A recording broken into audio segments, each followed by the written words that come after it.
Introduction. The interpretation of dreams, says Professor Freud in one place, is the royal road to a knowledge of the part the unconscious plays in the mental life. Even standing alone, this statement is sufficiently striking. It is at once a theory and a challenge. But it does not stand alone. It comes at the end of many years of research. Among every class of mental diseases, it comes therefore with the authentication of experience. It is not to be lightly set aside. It claims our study and the study of. It will not go unrewarded. The short essay here translated by Dr. Eder is but an introduction to the vast field opened up by Professor Sigmund Freud and his colleagues. Already the journals of clinical psychology, normal or morbid, are full of the discussions of Professor Freud's methods and results. There is a Freud school that alone is a proof that the method is novel if not new. There are of course violent opponents and critical students.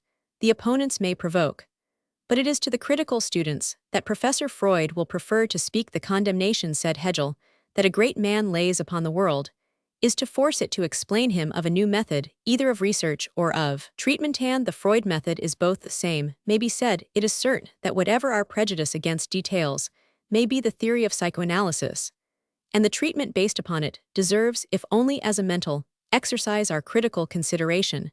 But Professor Freud is not alone in the world of morbid psychology. Let me digress for a moment. Over 20 years ago, it was my special business to study and criticize several textbooks on insanity. To the study of these textbooks, I came after many years of discipline in normal psychology and the related via sciences. When I came to insanity proper, I found that practically not a single textbook made any systematic effort to show how the morbid symptoms we classified as mental diseases had their roots in the mental processes of the normal mind. In his small book Sanity and Insanity, Dr. Charles Mercier did make an effort to lay out, as it were, the institutes of insanity, the normal groundwork, out of which the insanities grew, the groups of ideas that today serve to direct our conduct, and tomorrow lose their adjustment to any, but a specially adapted environment. In his later works, particularly in psychology, normal and morbid, Dr. Mercier has followed up the central ideas. Early study. All the more recent textbooks in English contain efforts in the same direction, but with a few striking exceptions. They are studies rather of physical symptoms associated with mental processes than of morbid psychology proper. It was not until there came from across the channel Dr. Pierre Roman 8 Janet's carefully elaborated studies on hysteria that I realized what a wealth of psychological material had remained hidden in our asylums, our nervous homes, even in our ordinary hospitals, and in the multitudes of strange cases that occur in private practice. Janet, a pupil of the Charcot School, Charcot, who made La Salpêtrière famous, pushed the minute analysis of morbid mental states into regions practically hitherto untouched. He was not alone. His colleague Professor Raymond and others in France and Germany all work with the same main ideas. Janet's books, read like romances, his studies on psychological automatism, the mental state of hystericals, neuroses and fixed ideas, and many others on the part played by the unconscious, were such rich mines of fact and suggestion that Professor William James, in his Principles of Psychology, said of them, all these facts taken together form unquestionably the beginning of an inquiry, which is destined to throw a ixnu light into the very abysses of our nature. Curiously, not in this contrived country of great psychologists, Locke, Berkeley, Hume, Hartley, Thomas, Reid, Dugald, Stewart, Adam Smith, James, Mill, John Stuart Mill, Bain, Spencer, among the dead and whole schools of distinguished psychologists among the living, not in this country, but in America, was the value of the new material seriously considered here, and there within recent years in this country. Janet's elaborate studies have not been fruitless, but I could not readily name any clinician in this country that has produced similar studies. It is to the continents of Europe and America, which in this field are in intimate touch, that we must go if we are to see the rich outgrowths of morbid psychology. I do not say that the work done by our English students of insanity is not of its kind as great and as important as any done in the world, but it is none the less true that until a few years ago the methods of Janet, Raymond X. Bernheim, Bonis, not to speak of Malforel and Oppenheim, were practically unstudied here in America. It has been entirely different. Even the names of the men are now familiar in our English magazines. Münsterberg, Morton, Prince Boris, Cities, Ernest Jones, J. Mark Baldwin, not to mention William James, and Stanley Hall. It looks as if every new idea unearthed in the Old World is put to the test by someone in the New Britain, remains curiously cold. It would be interesting to ask the reason. Is it our metaphysical training? Is it the failure of the philosophical schools to realize the value of all this new raw material of study?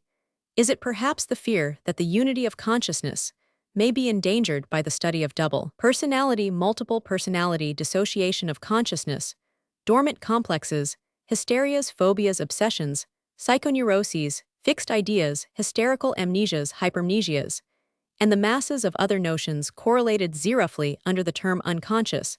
The suggestion of fear is not mere conjecture. Many years ago, a distinguished student of philosophy, a pupil and friend of Sir William Hamilton, indicated to me, when I spoke to him of some recent work on double personality, that he had difficulty in placing the new work, feeling that, in admitting the possibility of multiple personality, he was sacrificing the primary concept of philosophy, the unity of consciousness. It did not perhaps occur to him that when two so-called persons speak together, there are in popular language two personalities, each, no doubt, in a separate body, but each having his own unity of consciousness. If this be a fact, is there any greater difficulty in explaining the other fact that two persons may be, as James put it, under the same hat? The metaphysical difficulty, if there be a difficulty, is neither more nor less in the one case than in the other. But it is needless to ask why a whole field of study has been relatively neglected in this country, for now we have begun to make up leeway. This translation by Dr. Eder is an introduction to the latest phase of the study of the unconscious. It brings us back to the point I began with. The relation of the normal to the morbid dreams are a part of everyone's normal experience, yet they are shown here to be of the same tissue, of the same mental nature, as other phenomena that are undoubtedly morbid. Dreams therefore offer in the normal a budding point for the study of morbid growths, and the study of dreams by Freud came long after his studies of such neuroses as the phobias, hysterias, and the rest to dreams. He applied the same method of investigation and treatment as to the others, and he found that dreams offered an unlimited field for the same kind of study. Perhaps before going further, I should attempt to disarm criticism about the term unconscious.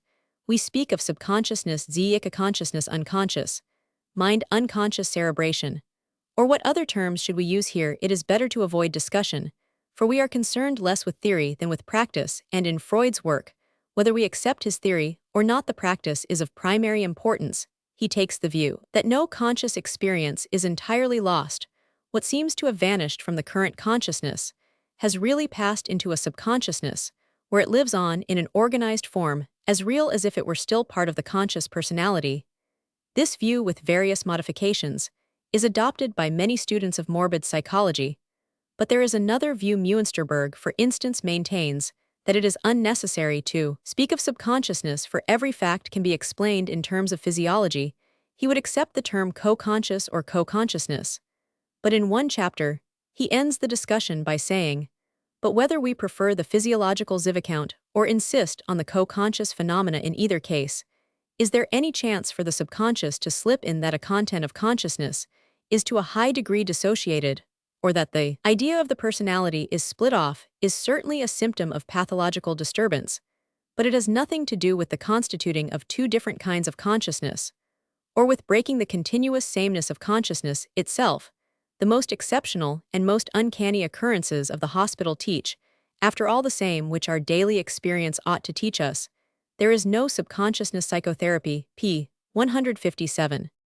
There are many refinements of distinction that we could make here, and if any reader is anxious to consider them, he will find some of them in a small volume on subconscious phenomena by Muensterberg, Ribot, and others, Ribman, London. Here it is not of primary importance to come to any conclusion on the best term ex vitio use, or the complement theory of the facts. The discussion is far from an end, but the harvest of facts need not wait for the end of the discussion. Meanwhile, let it be said that Professor Freud has been steeped in this whole subject from his student days. It is, however, less important to discuss his theory than to understand his method. The method is called psychoanalysis. The name is not inviting, and it might apply to any form of mental analysis, but it is at least consistently Greek in etymology, and has taken on a technical meaning in the medical schools. What is the method? Let it be granted that a person has undergone a strongly emotional experience, for example, a sudden shock or fright. If the person is highly nervous, the shock may result in some degree of dissociation. This may take the form of a loss of memory for certain parts of the experience, Let it be so the ultimate result may be an unreasonable fear of some entirely harmless XY object or situation.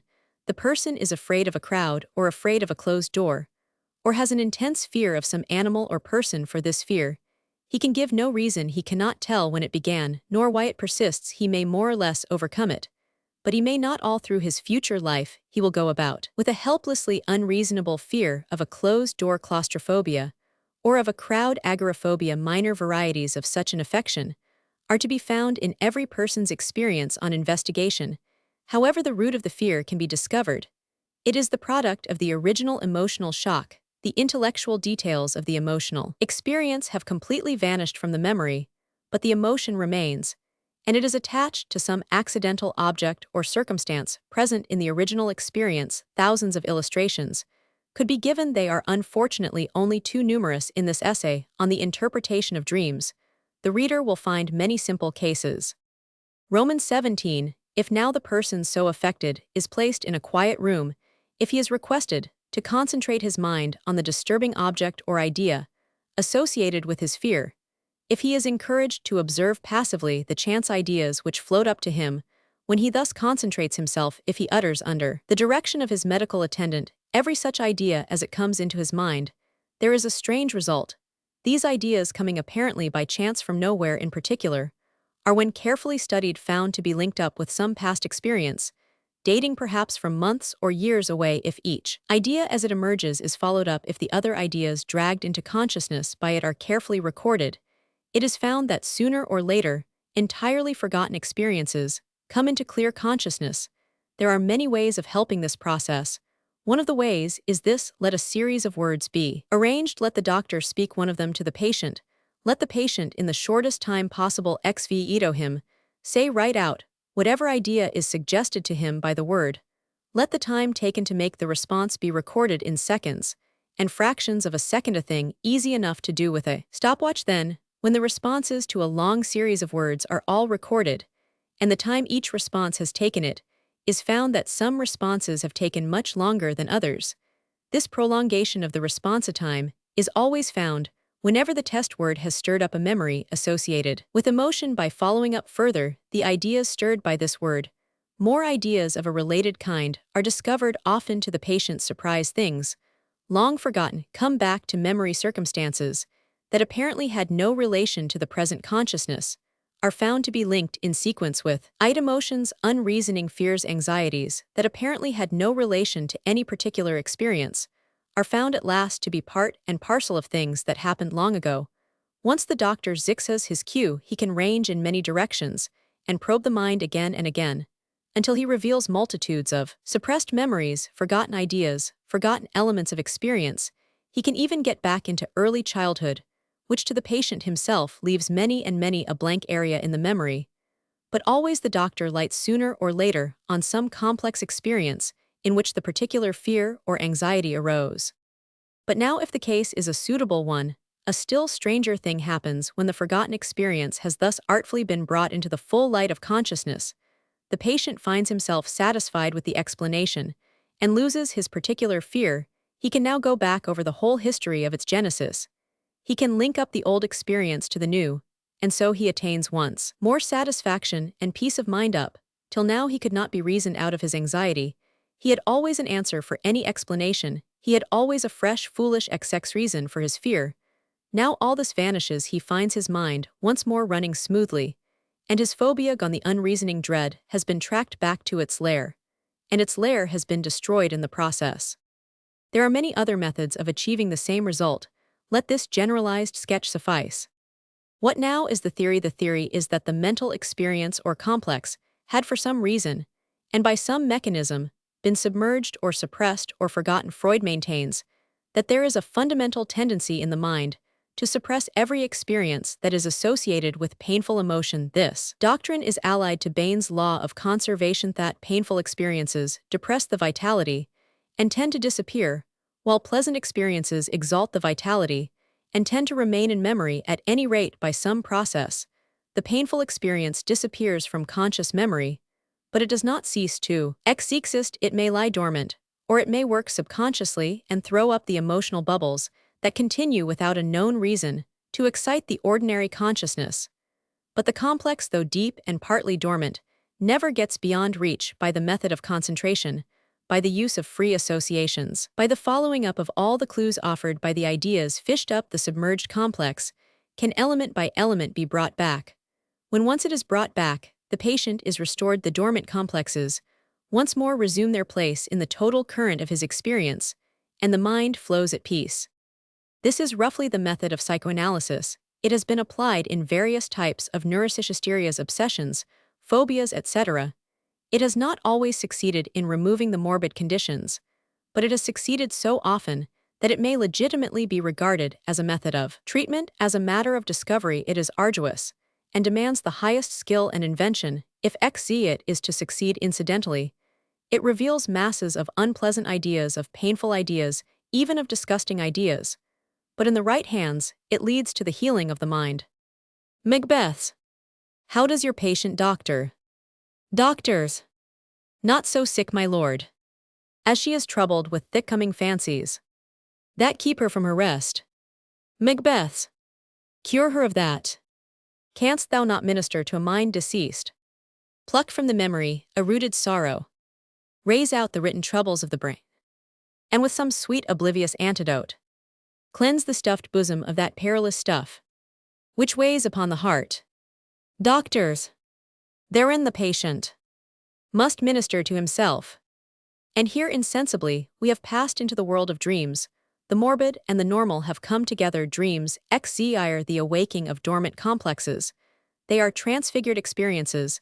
They come into consciousness, trailing clouds of emotion, and fill the dreamer's imagination with mysterious images. It is here that the method of psychoanalysis most fascinates the student. It looks as if once more the interpretation of dreams had become a reality. The results of psychoanalysis, even when the method is applied with a master hand, and the details are interpreted with a skill that comes only of a quick imagination, are not entirely convincing, but they are certainly such as to make more and more observation desirable. In the present short essay, Professor Freud gives a sketch of psychoanalysis as it is applied to the interpretations of dreams. His examples, if they are enough to illustrate the theory, are hardly enough to prove it, but they are intended as an introduction to his more elaborate studies, and hitherto observers, as they have increased in experience, have gained in conviction that the ex-sieve method goes a long way to prove that dreams are not a chaotic sport of the brain, but are a manifestation of ordered mental experience, is beyond doubt. It would be easy to show where the theory does not cover facts, but it is equally easy to show many facts that it does cover. What then is the theory? Briefly this, that dreams are very largely the expressions of unfulfilled desires, whereas in children the waking experience and the sleeping experience differ from each other by very little. The dream or sleeping experience readily takes the form of the ungratified desires of the day. But as the mind grows older, the dream expression of a desire gets more intricate. It is too intricate to be deciphered from direct memory, and then there is a chance for the method of psychoanalysis. What of the dream is remembered gives the cue for the analysis. Take a remembered element of a dream, track it back and back, by free association or other method, and you will find that at one or two removes the remembered element, stirs up forgotten elements, and ultimately brings coherence out of incoherence. This appears simple, but let the reader study the dreams analyzed in this essay, and he will find himself stirred by 1,000 suggestions, for Professor Freud has constructed empirical laws out of his masses of material. The dream, as it appears to the dreamer, he calls the manifest dream ideas.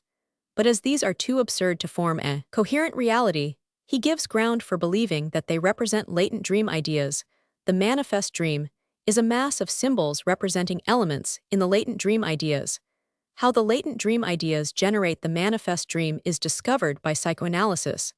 The translation from the latent to the manifest is the effect of the dream work. The dream work is the very core of the difficulty. It is round this that Professor Freud's greatest subtleties of method are focused. He shows that every dream is linked to something that occurs on the previous day, some recent experience, but the experience emerges in the dream as part of the current panorama of the subjective life, and there is no date to the beginning of the panorama. It may go back to any point in the individual's history, even into the preconscious days of early infancy.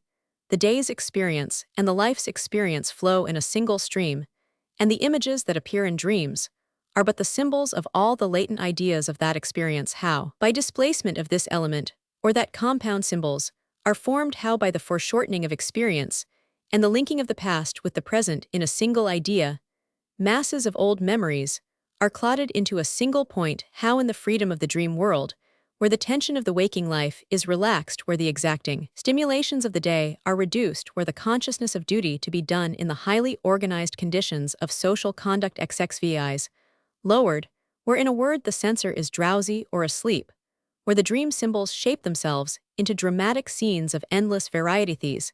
It is that Professor Freud's theory endeavors to set forth. Displacement, condensation, dramatization. These are the short names for these long and complicated processes.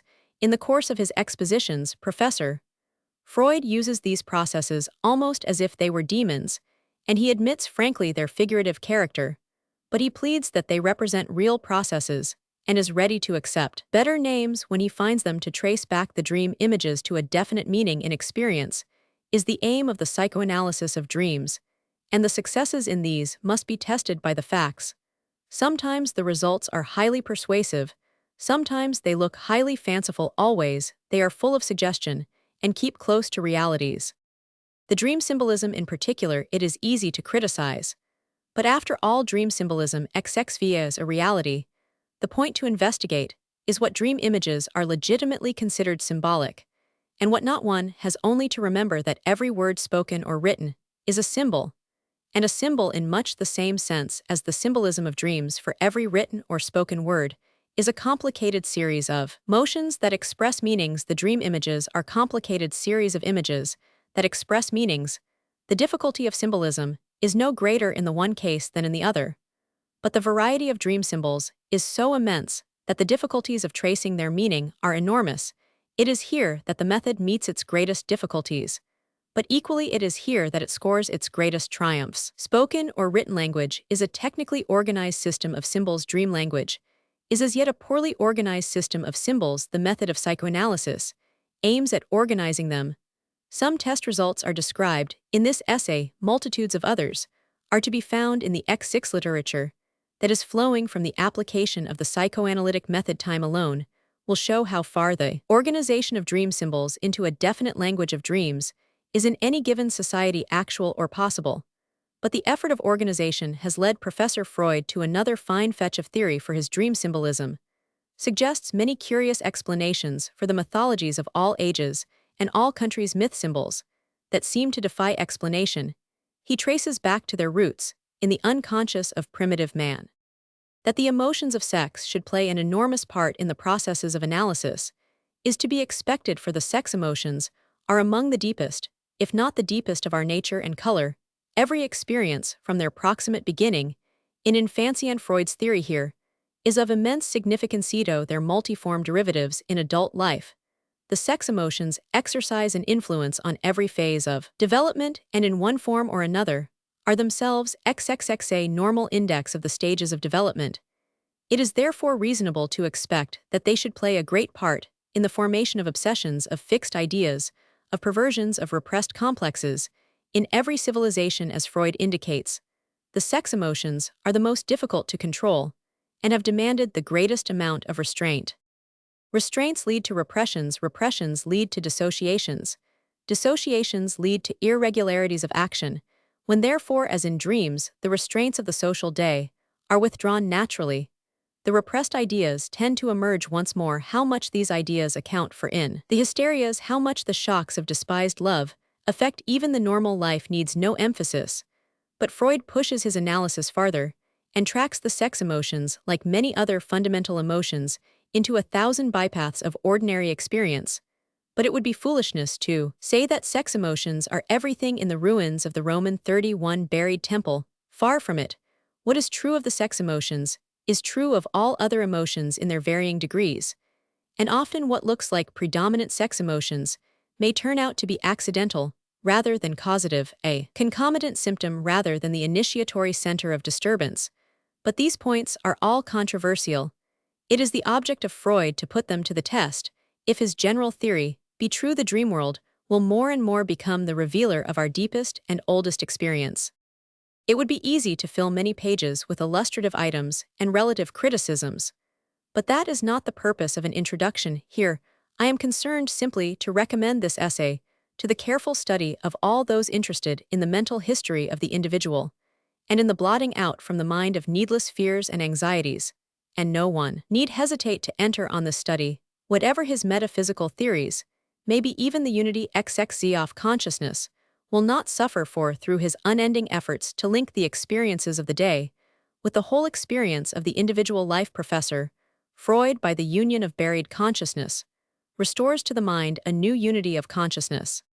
Dr. Eder, whose studies in this field have been long and varied, does well to present to British readers this essay, which serves as an introduction to the more elaborate studies of Freud and his school, and I am glad to have the privilege of saying so. W. Leslie Mackenzie. Roman 1. In what we may term pre-scientific days, people were in no uncertainty about the interpretation of dreams. When they were recalled after awakening, they were regarded as either the friendly or hostile manifestation of some higher powers, demoniacal and divine. With the rise of scientific thought, the whole of this expressive mythology was transferred to psychology. Today there is but a small minority among educated persons who doubt that the dream is the dreamer's own psychical act. But since the downfall of the mythological hypothesis, an interpretation of the dream has been wanting. The conditions of its origin, its relationship to our psychical life, when we are awake, its independence of disturbances, which during the state of sleep seem to compel notice, its many peculiarities too repugnant to our waking thought, the incongruence between its images and the feelings they engender. Then the dream's evanescence, the way in which on awakening our thoughts thrust it aside as something bizarre, and our reminiscences mutilating or rejecting it. All these, and many other problems, have for many hundred years demanded answers, which up till now could never have been satisfactory. Before all there is the question as to the meaning of the dream, a question which is in itself double-sided. There is firstly the psychical significance of the dream, its position with regard to the psychical processes, as to a possible biological function. Secondly, has the dream a meaning? Can sense be made of each single dream as of other mental syntheses? Three tendencies can be observed in the estimation of dreams. Many philosophers have given currency to one of these tendencies, one which at the same time preserves something of the dream's former three. Overvaluation, the foundation of dream life, is for them a peculiar state of psychical activity, which they even celebrate as elevation to some higher state. Schubert, for instance, claims the dream is the liberation of the spirit from the pressure of external nature, a detachment of the soul from the fetters of matter. Not all go so far as this, but many maintain that dreams have their origin in real spiritual excitations, and are the outward manifestations of spiritual powers, whose free movements have been hampered during the day. Dream fantasies. Scherner Volkelt. A large number of observers acknowledge that dream life is capable of extraordinary achievements, at any rate in certain fields. Memory. In striking contradiction with this, the majority of medical writers hardly admit that the dream is a psychical phenomenon at all. According to them, dreams are provoked and initiated exclusively by stimuli proceeding from the senses or the body, for which either reach the sleeper from without or are accidental disturbances of his internal organs. The dream has no greater claim to meaning and importance than the sound called forth by the 10 fingers of a person quite unacquainted with music running his fingers over the keys of an instrument. The dream is to be regarded, says Binz, as a physical process, always useless, frequently morbid. All the peculiarities of dream life are explicable as the incoherent effort, due to some physiological stimulus of certain organs, or of the cortical elements of a brain otherwise asleep, but slightly affected by scientific opinion, and untroubled as to the origin of dreams. The popular view holds firmly to the belief that dreams really have got a meaning in some way. They do foretell the future, whilst the meaning can be unraveled in some way or other from its oft bizarre and enigmatical content. The reading of dreams consists in replacing the events of the dream, so far as remembered, by other events. This is done either scene by scene according to some rigid key, or the dream, as a whole, is replaced by something else of which it was a symbol. Serious-minded persons laugh at these effort. Dreams are but sea foam. Roman 2. One day, I discovered to my amazement that the popular view grounded in superstition, and not the medical one, comes nearer to the truth about dreams. I arrived at new conclusions about dreams by the use of a new method of psychological investigation, one which had rendered me good service in the investigation of phobias, obsessions, illusions, and the like, and which under the name psychoanalysis had found acceptance by a whole school of investigators, the manifold analogies of dream life, with the most diverse conditions of psychical disease in the waking state, have been rightly insisted upon by a number of medical observers.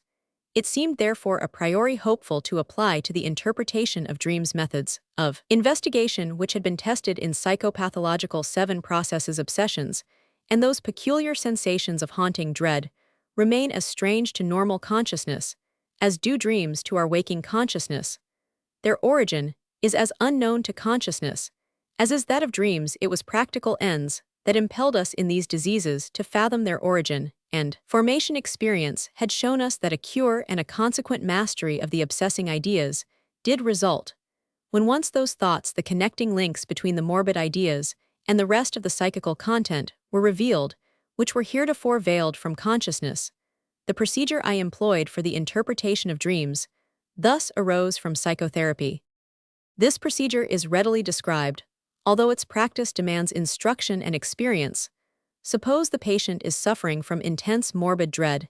He is requested to direct his attention to the idea in question, without, however, as he has so frequently done, meditating upon it, every impression about it, without any exception which occurs to him, should be imparted to the doctor. The statement which will be perhaps then made that he cannot concentrate his attention upon anything at all is to be countered by assuring him most positively that such a blank state of mind is utterly impossible. As a matter of fact, a great number of impressions will soon occur with which others will associate themselves. These will be invariably accompanied by the expression of the observer's opinion that they have no meaning or are unimportant. It will be at once noticed that it is this self-criticism which prevented the patient from imparting the ideas, which had indeed already excluded them from consciousness. If the patient can be induced to abandon this self-criticism, and to pursue the trains of thought which are yielded by concentrating the attention, most significant matter will be obtained, matter which will be presently seen to be clearly linked to the morbid idea 9 in question. Its connection with other ideas will be manifest, and later on will permit the replacement of the morbid idea by a fresh one which is perfectly adapted to psychical continuity. This is not the place to examine thoroughly the hypothesis upon which this experiment rests, or the deductions which follow from its invariable success. It must suffice to state that we obtain matter enough for the resolution of every morbid idea, if we especially direct attention to the unbidden associations which disturb our thoughts, those which are otherwise put aside by the critic as worthless refuse. If the procedure is exercised on oneself, the best plan of helping the experiment is to write down at once all one's first indistinct fancies. I will now point out where this method leads when I apply it to the examination of dreams. Any dream could be made use of in this way from certain motives. I, however, choose a dream of my own, which appears confused and meaningless to my memory, and one which has the advantage of brevity. Probably my dream of last night satisfies the requirements. Its content, fixed immediately after awakening, runs as follows. Company at table or table d'hôte. Spinach is served. Mrs. E. Roman 50 sitting next to me gives me her undivided attention and places her hand familiarly upon my knee. In defense, I remove her hand. Then she says, "But you have always had such beautiful eyes." I then distinctly see something like 2 eyes as a sketch, or as the contour of a spectacle lens. This is the whole dream, or at all events all that I can remember. It appears to me not only obscure and meaningless, but more especially odd. Mrs. E. Roman 50 is a person with whom I am scarcely on visiting terms, nor to my knowledge have I ever desired any more cordial relationship. I have not seen her for a long time, and do not think there was any mention of her recently. No 11 emotion whatever accompanied the dream process. Reflecting upon this dream does not make it a bit clearer to my mind. I will now, however, present the ideas without premeditation and without criticism, which introspection yielded. I soon notice that it is an advantage to break up the dream into its elements and to search out the ideas which link themselves to each fragment. Company at table or table d'hôte. The recollection of the slight event with which the evening of yesterday ended is at once called up. I left a small party in the company of a friend, who offered to drive me home in his cab. "I prefer a taxi," he said, "that gives one such a pleasant occupation.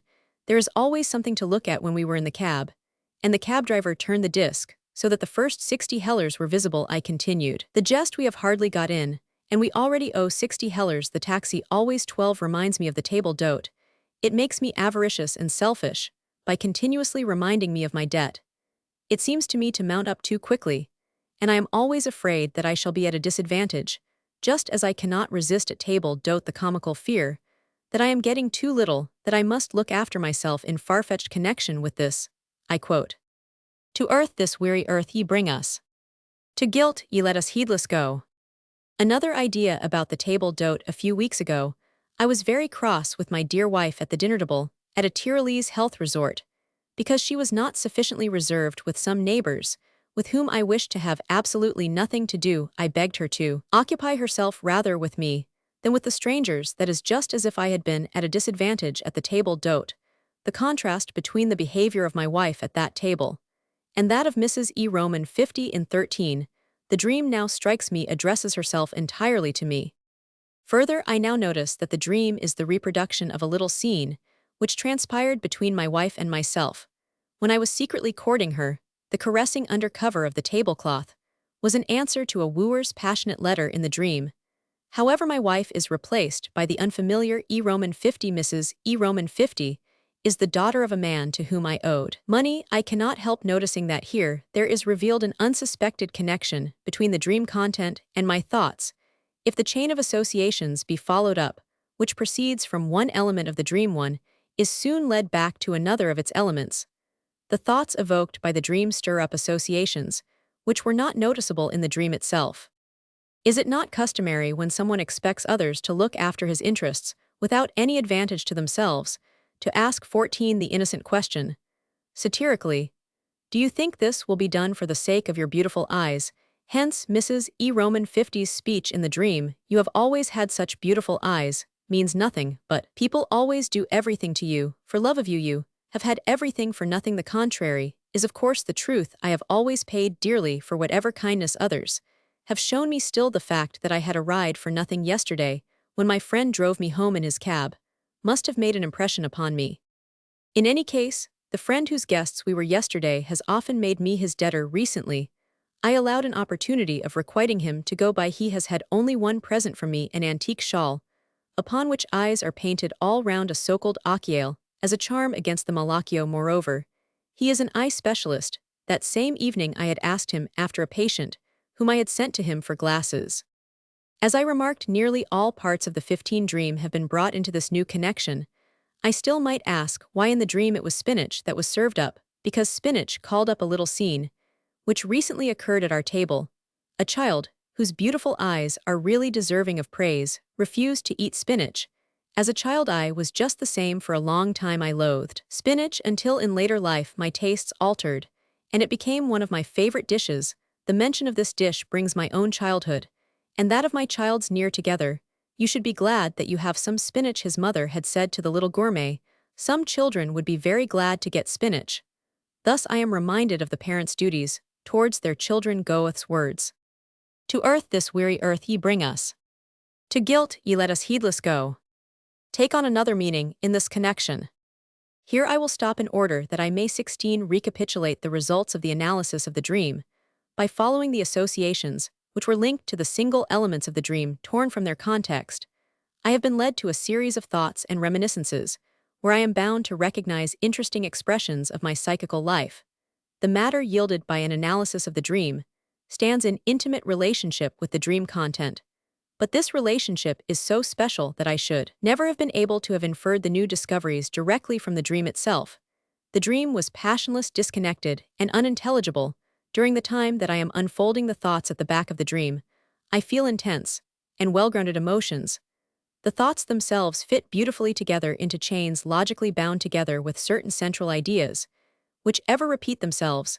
Such ideas not represented in the dream itself are in this instance the antitheses: selfish, unselfish, to be indebted to work for nothing. I could 17 draw closer the threads of the web which analysis has disclosed, and would then be able to show how they all run together into a single knot. I am debarred from making this work public, by considerations of a private, not of a scientific nature. After having cleared up many things, which I do not willingly acknowledge as mine, I should have much to reveal which had better remain my secret. Why then do not I choose another dream whose analysis would be more suitable for publication, so that I could awaken a fairer conviction of the sense and cohesion of the results disclosed by analysis? The answer is because every dream which I investigate leads to the same difficulties and places me under the same need of discretion, nor should I forego this difficulty, any the more were I to analyze the dream of someone else. That could only be done when opportunity allowed all concealment to be dropped without injury to those who trusted me. The conclusion which is now forced upon 18 me is that the dream is a sort of substitution for those emotional and intellectual trains of thought which I attained after complete analysis. I do not yet know the process by which the dream arose from those thoughts, but I perceive that it is wrong to regard the dream as psychically unimportant, a purely physical process, which has arisen from the activity of isolated cortical elements, awakened out of sleep.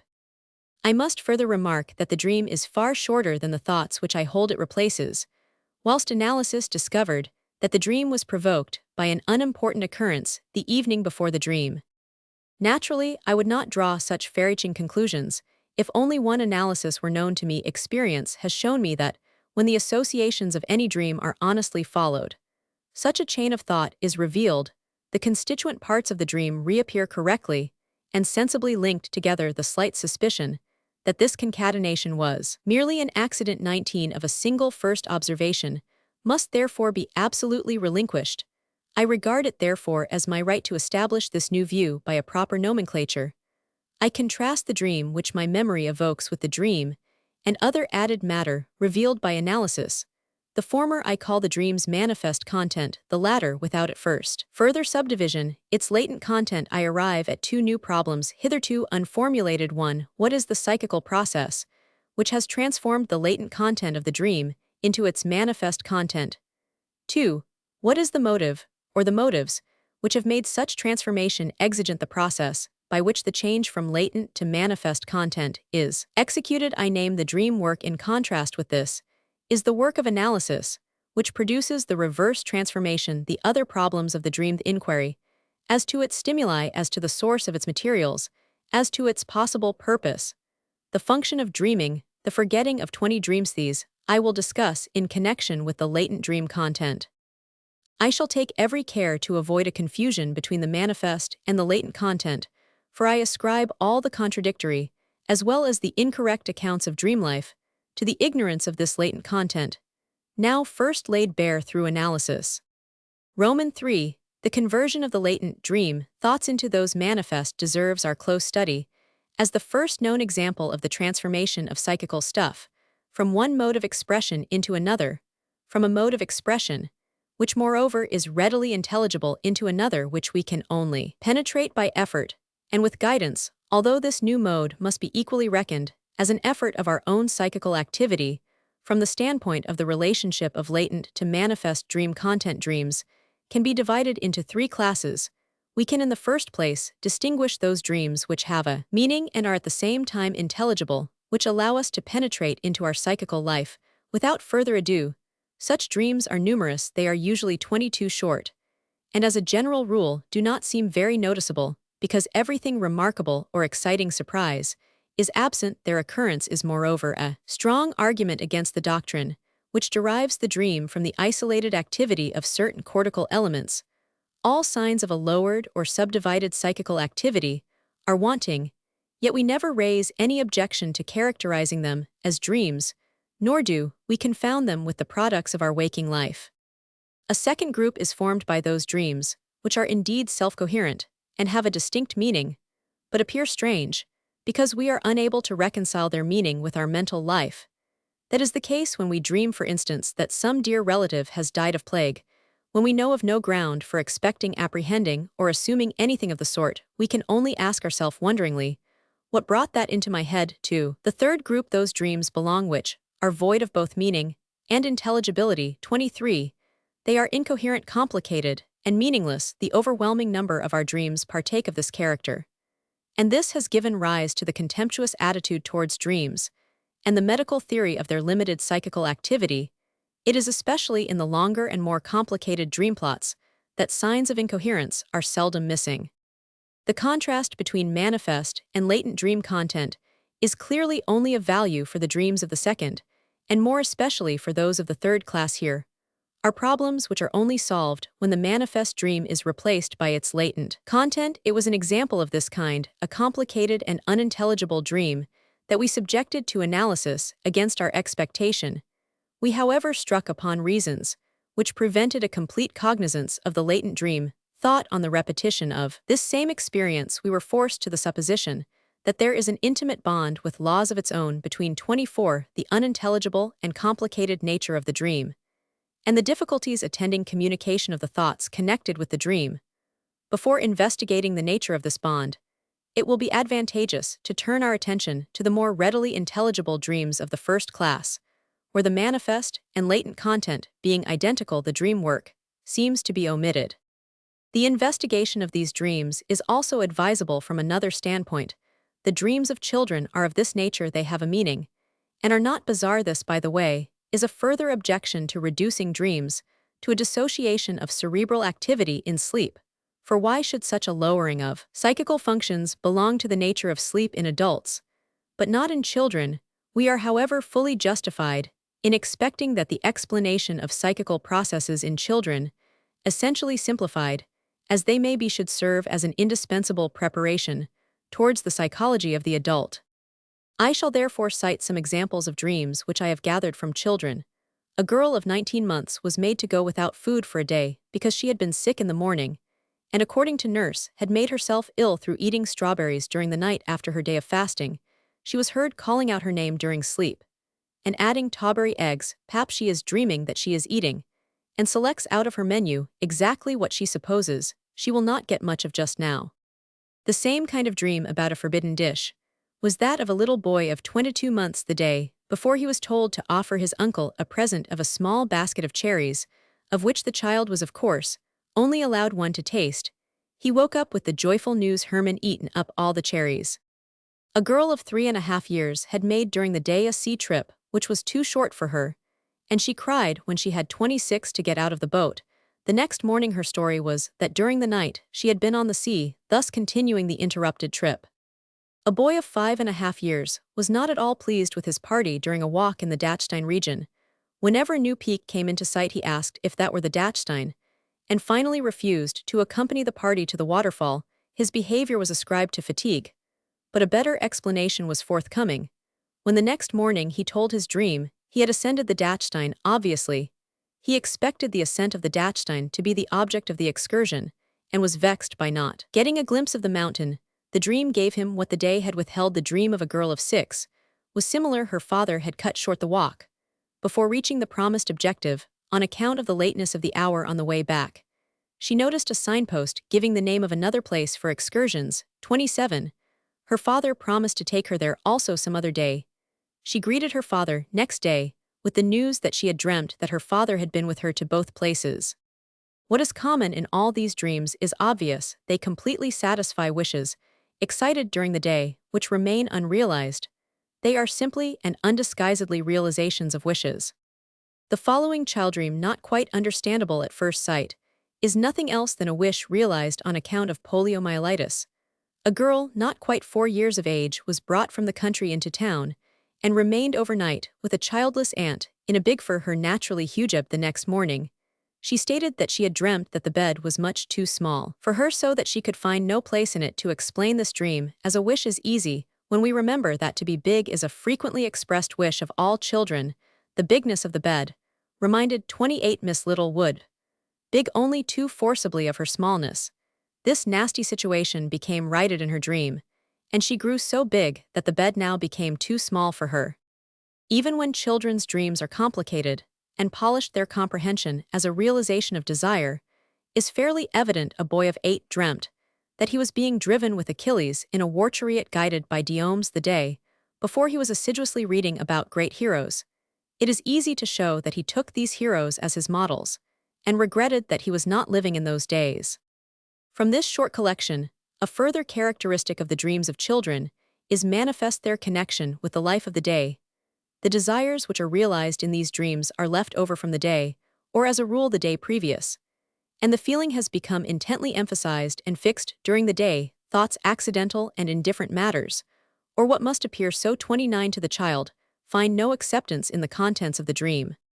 Innumerable instances of such dreams of the infantile type can be found among adults also, but as mentioned, these are mostly exactly like the manifest content. Thus, a random selection of persons will generally respond to thirst at nighttime with a dream about drinking, thus striving to get rid of the sensation.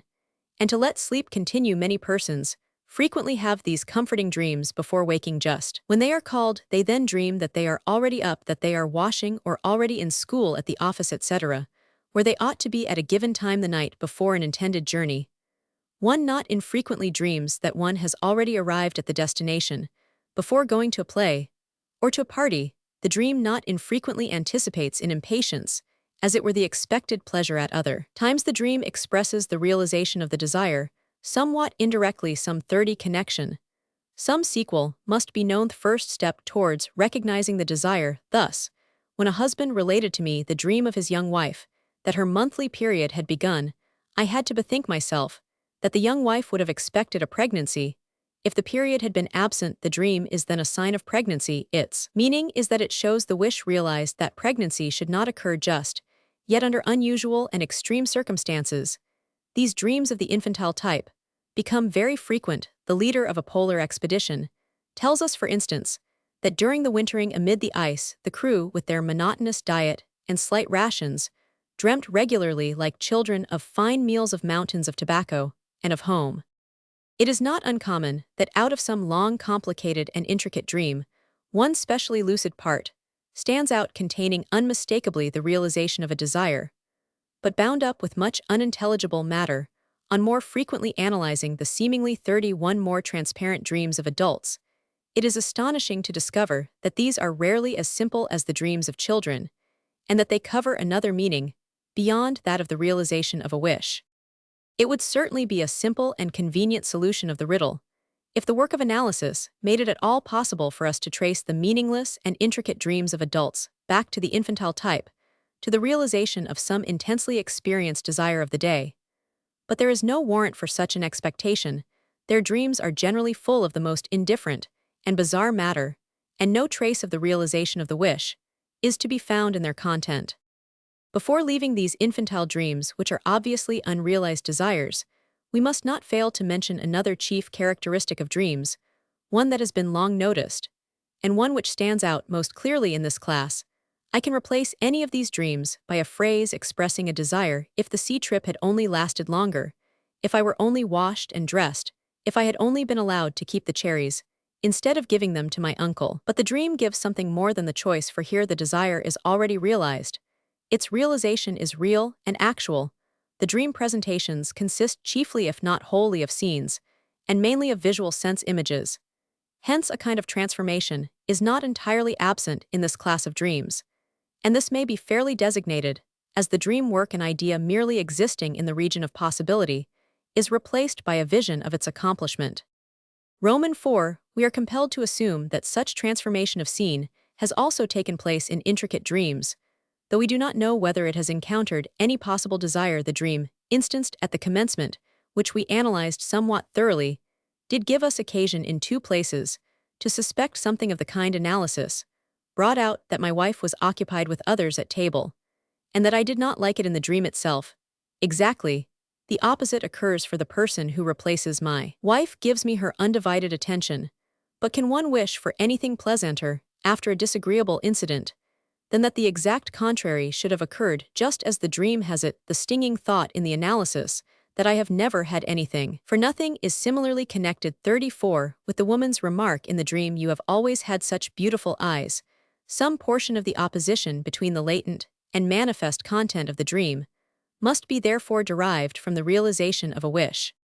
Another manifestation of the dream work, which all incoherent dreams have in common, is still more noticeable. Choose any instance, and compare the number of separate elements in it, or the extent of the dream, if written down, with the dream thoughts yielded by analysis, and of which but a trace can be refound in the dream itself. There can be no doubt that the dream working has resulted in an extraordinary compression or condensation. It is not at first easy to form an opinion as to the extent of the condensation. The more deeply you go into the analysis, the more deeply you are impressed by it.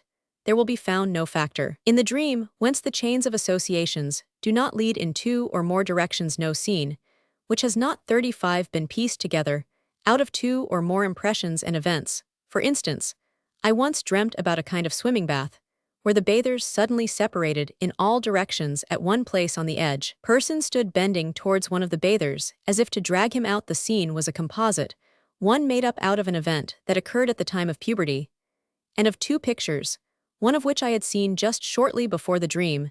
The two pictures were the surprise in the bath from Schwinn's cycle of the Melusine note, the bathers suddenly separating, and a picture of the flood, by an Italian master. The little incident was that I once witnessed a lady who had tarried in the swimming bath until the men's hour, being helped out of the water by the swimming master. The scene in the dream, which was selected for analysis, led to a whole group of reminiscences, each one of which had contributed to the dream content. First of all came the little episode from the time of 36, my courting, of which I have already spoken. The pressure of a hand under the table gave rise in the dream to the under the table, which I had subsequently to find a place for in my recollection. There was, of course, at the time not a word about undivided attention. Analysis taught me that this factor is the realization of a desire through its contradictory, and related to the behavior of my wife at the table d'hôte, an exactly similar and much more important episode of our courtship, one which separated us for an entire day, lies hidden behind this recent recollection. The intimacy, the hand resting upon the knee, refers to a quite different connection, and to quite other persons. This element in the dream becomes again the starting point of two distinct series of reminiscences, and so on. The stuff of the dream thoughts which has been accumulated for the formation of the dream scene must be naturally fit for this application. There must be 1 or 37 more common factors. The dream work proceeds like Francis Galton with his family photographs. The different elements are put one on top of the other. What is common to the composite picture stands out clearly. The opposing details cancel each other. This process of reproduction partly explains the wavering statements of a peculiar vagueness in so many elements of the dream for the interpretation of dreams. This rule holds good when analysis discloses uncertainty as to ether or read, and taking each section of the apparent alternatives as a separate outlet for a series of impressions. When there is nothing in common between the dream thoughts, the dream work takes the trouble to create a something in order to make a common presentation feasible in the dream. The simplest way to approximate two dream thoughts, which have as yet nothing in common, consists in making such a change in the actual expression of one idea as will meet a slight responsive recasting in the form of the 38 other idea. The process is analogous to that of rhyme when consonance supplies the desired common factor. A good deal of the dream work consists in the creation of those frequently very witty, but often exaggerated digressions. These vary from the common presentation in the dream content to dream thoughts, which are as varied as are the causes in form and essence, which give rise to them in the analysis of our example of a dream. I find a like case of the transformation of a thought in order that it might agree with another essentially foreign one. In following out the analysis, I struck upon the thought, I should like to have something for nothing. But this formula is not serviceable to the dream, hence it is replaced by another one, I should like to enjoy something free of cost. One, the word cost, taste, with its double 39 meaning, is appropriate to a table d'hôte. It moreover is in place through the special sense in the dream at home. If there is a dish which the children decline, their mother first tries gentle persuasion, with a just taste it, that the dream work should unhesitatingly use the double meaning of the word, is certainly remarkable. Ample experience has shown, however, that the occurrence is quite usual. Ich möchte gern etwas genießen und kosten zu haben. A pun upon the word kosten, which has two meanings, taste and cost in Die Traumdeutung 3rd edition p. 71. Footnote, Professor Freud remarks that the finest example of dream interpretation left us by the ancients is based upon a pun from the interpretation of dreams by Artemidorus Daldianus. Moreover, dreams are so intimately bound up with language that Ferenczi truly points out that every tongue has its own language of dreams. A dream is, as a rule, untranslatable into other languages. Translator. Through condensation of the dream, certain constituent parts of its content are explicable which are peculiar to the dream life alone, and which are not found in the waking state. Such are the composite and mixed persons, the extraordinary mixed 40, figures, creations comparable with the fantastic animal, compositions of Orientals, a moment's thought, and these are reduced to unity, Whilst the fancies of the dream are ever formed anew in an inexhaustible profusion, everyone knows such images in his own dreams manifold are their origins. I can build up a person by borrowing one feature from one person, and one from another, or by giving to the form of one the name of another in my dream. I can also visualize one person, but place him in a position which has occurred to another. There is a meaning in all these cases. When different persons are amalgamated into one substitute, such cases denote and adjust, like a comparison of the original person from a certain point of view, a comparison which can be also realized in the dream itself. As a rule, however, the identity of the blended persons is only discoverable by analysis, and is only indicated in the dream content by the formation of the combined person. The same diversity in their ways of formation, and the same rules for its solution, hold good also for the innumerable medley of dream contents. Examples, of which I need scarcely adduce, their strangeness quite disappears when we resolve not to place them on a level with the objects of perception as known to us when awake, but to remember that they represent the art of dream condensation. By an exclusion of unnecessary detail, prominence is given to the common character of the combination. Analysis must also generally supply the common features. The dream says simply all these things have an X in common. The decomposition of these mixed images by analysis is often the quickest way to an interpretation of the dream. Thus, I once dreamt that I was sitting with one of my former university tutors on a bench, which was undergoing a rapid continuous movement amidst other benches. This was a combination of lecture room and moving staircase. I will not pursue the further 42 result of the thought. Another time I was sitting in a carriage, and on my lap an object in shape like a top hat, which however was made of transparent glass. The scene at once brought to my mind the proverb, "He who keeps his hat in his hand will travel safely through the land by a slight turn." The glass hat reminded me of Hour's light, and I knew that I was about to invent something which was to make me as rich and independent as his invention had made my countryman Dr. Auer of Welsbach. Then I should be able to travel. Instead of remaining in Vienna in the dream, I was traveling with my invention, with the, it is true, rather awkward glass top hat.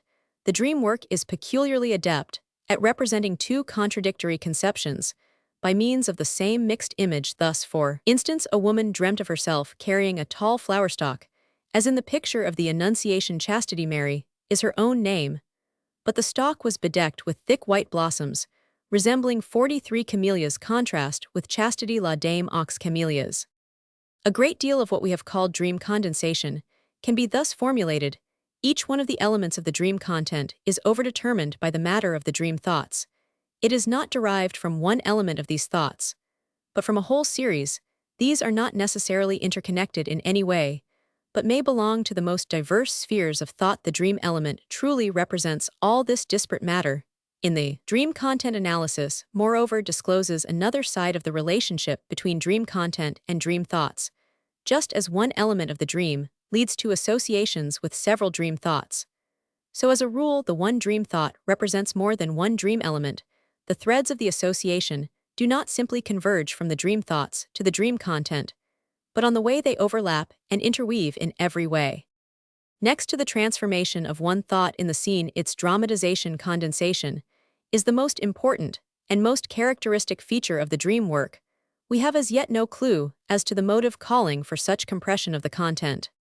Roman 5 in the complicated and intricate dreams, with which we are now concerned, condensation and dramatization, do not wholly account for the difference between dream contents and dream thoughts. There is evidence of a third factor, which deserves careful consideration. When I have arrived at an understanding of the dream thoughts, by my analysis, I notice above all that the matter of the manifest is very different from that of the latent dream content.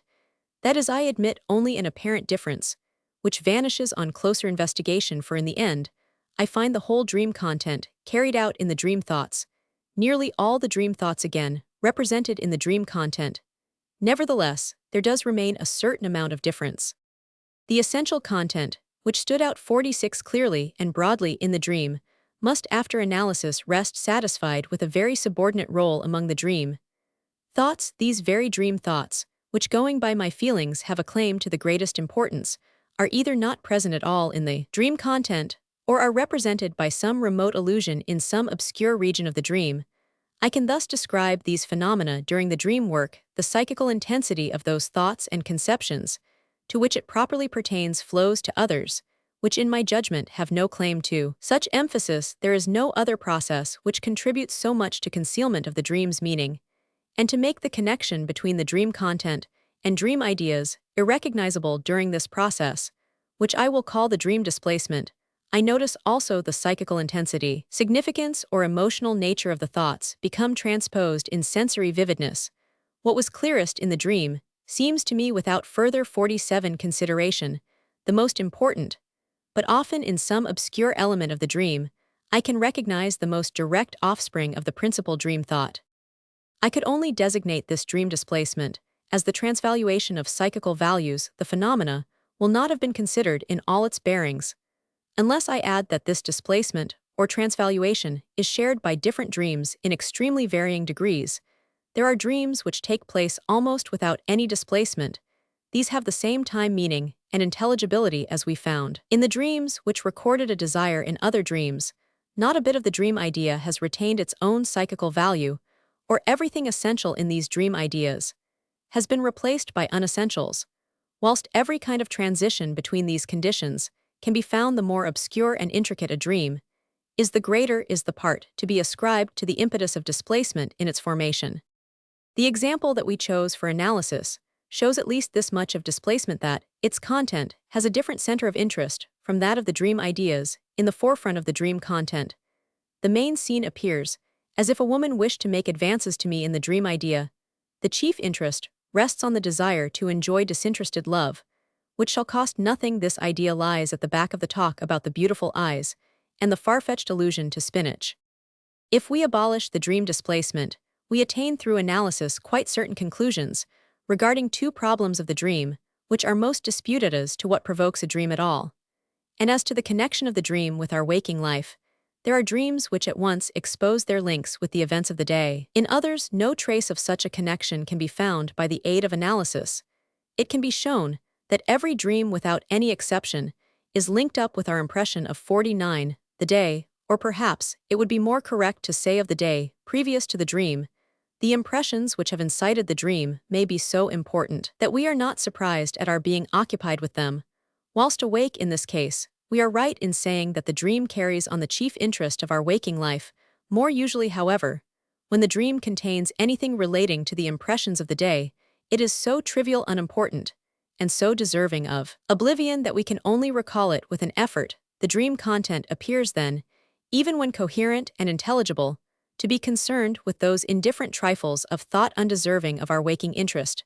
The depreciation of dreams is largely due to the predominance of the indifferent and the worthless in their content. Analysis destroys the appearance upon which this derogatory judgment is based when the dream content discloses nothing but some indifferent impression as instigating the dream. Analysis ever indicates some significant event which has been replaced by something indifferent with which it has entered into abundant associations, where the dream is concerned with uninteresting and unimportant conceptions. Analysis reveals the numerous associative paths which connect the trivial with the momentous. In the psychical estimation of the individual, it is only the action of displacement if what is indifferent obtains recognition in the dream content, instead of those impressions which are really the stimulus, or instead of the things of real interest. In answering the question as to what provokes the dream, as to the connection of the dream in the daily troubles, we must say in terms of the insight given us by replacing the manifest latent dream content. The dream does never trouble itself about things which are not deserving of our concern during the day, and trivialities which do not trouble us during the day have no power to pursue us whilst asleep. What provoked the dream in the example 51, which we have analyzed, the really unimportant event that a friend invited me to a free ride in his cab. The table d'hôte scene in the dream contains an allusion to this indifferent motive, for in conversation I had brought the taxi parallel with the table d'hôte.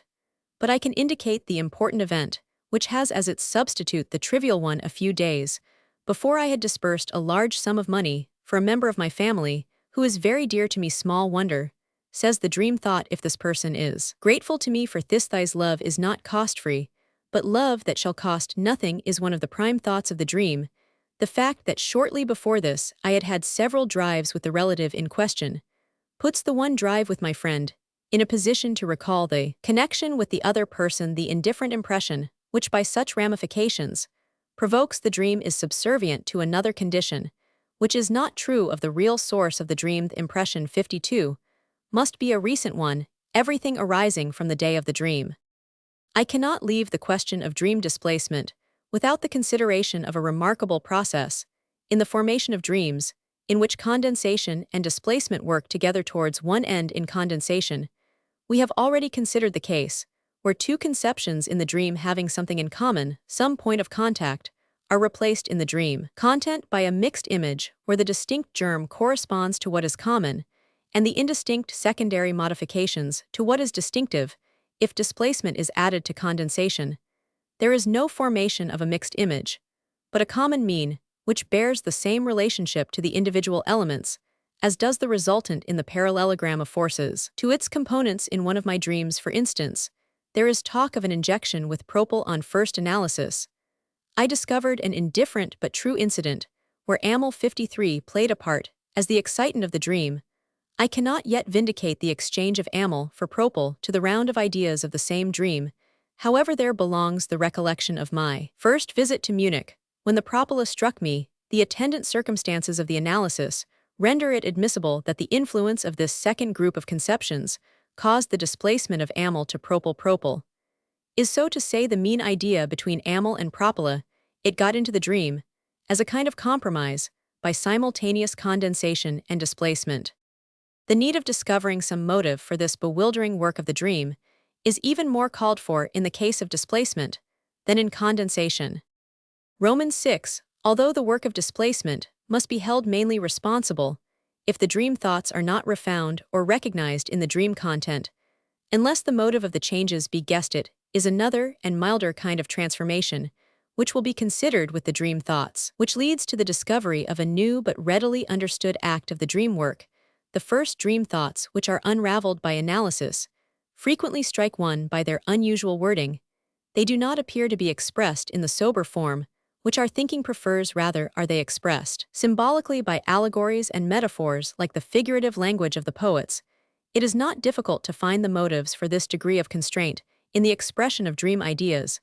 The dream content consists 55 chiefly of visual scenes, hence the dream ideas must in the first place be prepared to make use of these forms of presentation. Conceive that a political leader's or a barrister's address had to be transposed into pantomime, and it will be easy to understand the transformations to which the dream work is constrained by regard for this dramatization of the dream content. Around the psychical stuff of dream thoughts, there are ever found reminiscences of impressions, not infrequently of early childhood scenes, which as a rule have been visually grasped. Whenever possible, this portion of the dream ideas exercises a definite influence upon the modeling of the dream content. It works like a center of crystallization by attracting and rearranging the stuff of the dream thoughts. The scene of the dream is not infrequently nothing but a modified repetition, complicated by interpolations of events that have left such an impression. The dream, but very 56 seldom, reproduces accurate and unmixed reproductions of real scenes. The dream content does not, however, consist exclusively of scenes, but it also includes scattered fragments of visual images, conversations, and even bits of unchanged thoughts. It will be perhaps to the point if we instance in the briefest way the means of dramatization which are at the disposal of the dream work for the repetition of the dream thoughts in the peculiar language of the dream. The dream thoughts which we learn from the analysis exhibit themselves as a psychical complex of the most complicated superstructure.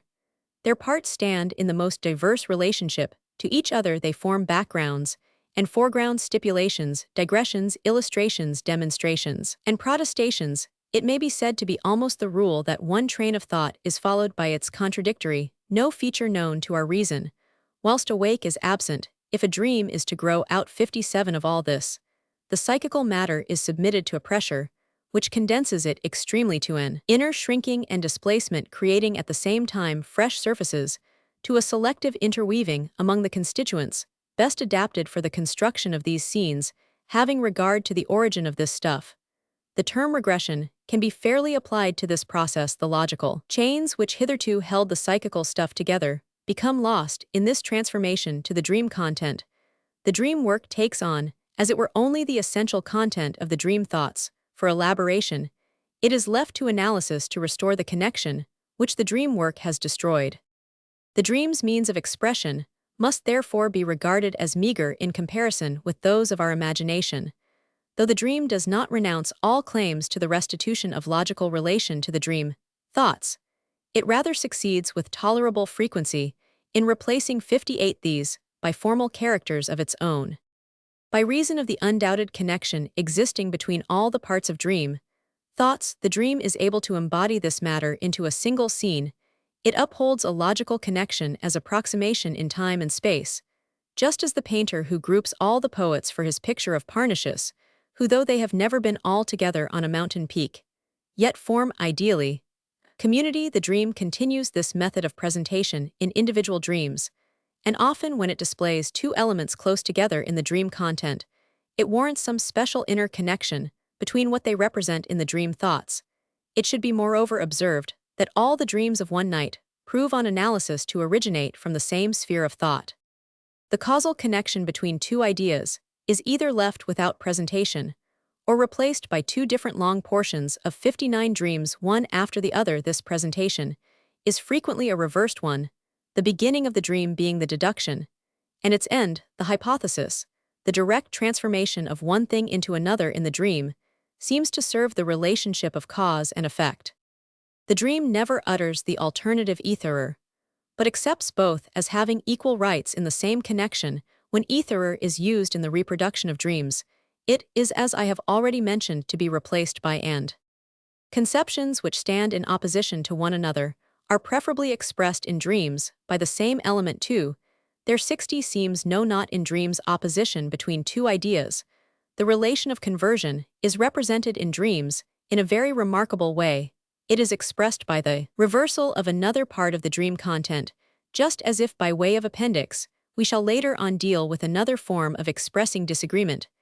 The common dream sensation of movement checked serves the purpose of representing disagreement of impulse, a conflict of the will. It is worthy of remark that eminent philologists maintain that the oldest languages used the same word for expressing quite general antitheses.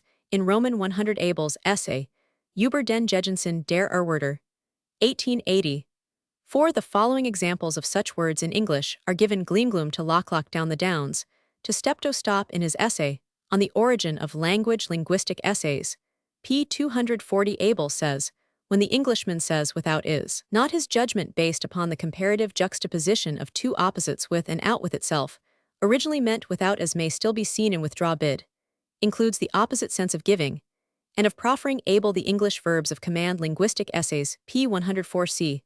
Also Freud Über den Gegensätzen der Erwörter, für psychoanalytische und psychopathologische Forschungen Band, Roman 2 Part 1 p. 179. Translator. Only one of the logical relationships, that of similarity-identity agreements, found highly developed in the mechanism of 61 dream formation dream work, makes use of these cases as a starting point for condensation, drawing together everything which shows such agreement to a fresh unity. These short, crude observations naturally do not suffice as an estimate of the abundance of the dream's formal means of presenting the logical relationships of the dream thoughts. In this respect, individual dreams are worked up more nicely or more carelessly. Our text will have been followed more or less closely. Auxiliaries of the dream work will have been taken more or less into consideration in the latter case. They appear obscure, intricate, incoherent, when the dream appears openly absurd, when it contains an obvious paradox in its content. It is so of purpose through its apparent disregard of all logical claims. It expresses a part of the intellectual content of the dream idea's absurdity. In the dream denotes disagreement, scorn, disdain in the dream thoughts, as this explanation is in entire disagreement. 62. With the view that the dream owes its origin to dissociated, uncritical cerebral activity, I will emphasize my view by an example. One of my acquaintances, Mr. M., has been attacked by no less a person than Goethe in an essay, with we all maintain unwarrantable violence. Mr. M. has naturally been ruined by this attack. He complains very bitterly of this at a dinner party. But his respect for Goethe has not diminished through this personal experience. I now attempt to clear up the chronological relations, which strike me as improbable. Goethe died in 1832, as his attack upon Mr. M. must of course have taken place before Mr. M must have been then a very young man.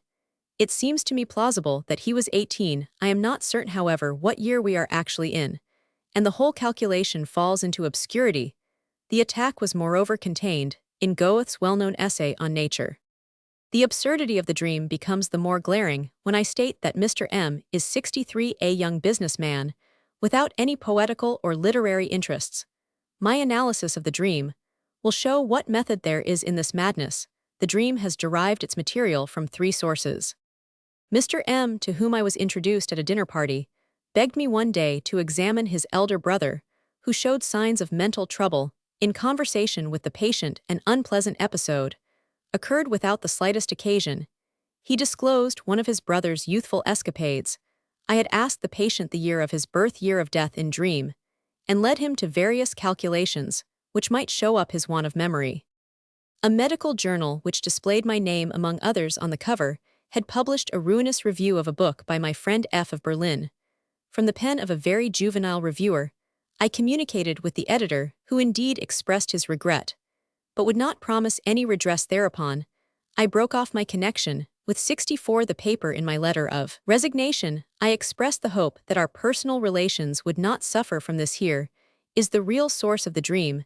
The derogatory reception of my friend's work had made a deep impression upon me in my judgment. It contained a fundamental biological discovery, which only now, several years later, commences to find favor among the professors. A little while before, a patient gave me the medical history of her brother, who, exclaiming "Nature, nature," had gone out of his mind. The doctors considered that the exclamation arose from a study of Goethe's beautiful S, and indicated that the patient had been overworking. I expressed the opinion that it seemed more plausible to me that the exclamation "nature" was to be taken in that sexual meaning known also to the less educated in our country. It seemed to me that this view had something in it, because the unfortunate youth afterwards mutilated his 65 genital organs. The patient was 18 years old when the attack occurred. The first person in the dream thoughts behind the ego was my friend, who had been so scandalously treated. I now attempted to clear up the chronological relations. My friend's book deals with the chronological relations of life, and amongst other things correlates Goethe's duration of life with a number of days. In many ways important to biology, the ego is, however, represented as a general paralytic. I am not certain what year we are. Actually, in the dream exhibits my friend as behaving like a general paralytic, and thus riots in absurdity. But the dream thoughts run ironically. Of course, he is a madman, a fool, and you are the genius who understands all about it. But shouldn't it be the other way round? This inversion obviously took place in the dream, when Goethe attacked the young man, which is absurd, whilst anyone, however young, can today easily attack the great Goethe. I am prepared to maintain that no dream is inspired by other than egoistic emotions. The ego in the dream does not indeed represent only my friend, but stands for myself. Also, I identify myself with him, because the fate of his discovery appears to me typical of the acceptance of my own. If I were to publish my own theory, which gives sexuality predominance in the etiology of psychoneurotic disorders, see the allusion to the 18-year-old patient nature, the same criticism would be leveled at me, and it would even now meet with the same contempt. When I follow out the dream thoughts closely, I ever find only scorn and contempt as correlated with the dream's absurdity. It is well known that the discovery of a cracked sheep's skull on the Lido in Venice gave Goethe the hint for the so-called vertebral theory of the skull. My friend plumes himself on having, as a student, raised a hubbub for the resignation of an aged professor who had done good work 67, including some in this very subject of comparative anatomy, but who on account of decrepitude had become quite incapable of teaching. The agitation my friend inspired was so successful because in the German universities, an age limit is not demanded for academic work. Age is no protection against folly. In the hospital, here I had for years the honor to serve under a chief who, long fossilized, was for decades notoriously feeble-minded, and was yet permitted to continue in his responsible office, a trait, after the manner of the find in the Lido, forces itself upon me here. It was to this man that some youthful colleagues in the hospital adapted the then popular slang of that day. No Goethe has written that, no Schiller composed that, etc. Romans 7. We have not exhausted our valuation of the dream work.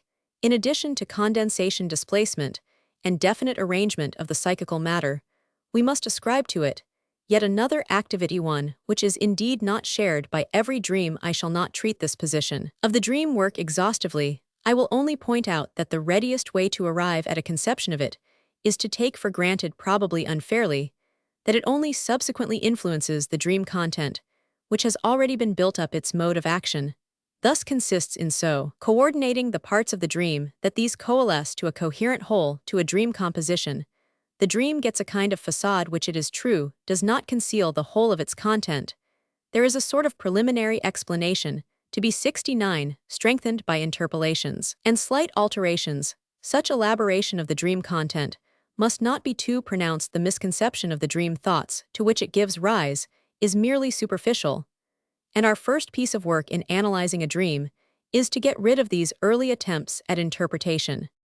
The motives for this part of the dream work are easily gauged. This final elaboration of the dream is due to a regard for intelligibility of fact, at once betraying the origin of an action, which behaves towards the actual dream content, just as our normal psychical action behaves towards some proffered perception, that is to our liking. The dream content is thus secured under the pretense of certain expectations, is perceptually classified by the supposition of its intelligibility, thereby risking its falsification, whilst in fact the most extraordinary misconceptions arise if the dream can be correlated with nothing familiar. Everyone is aware that we are unable to look at any series of unfamiliar signs, or to listen to a discussion of unknown words, without at once making perpetual changes, through our regard for intelligibility, through our falling back upon what is familiar.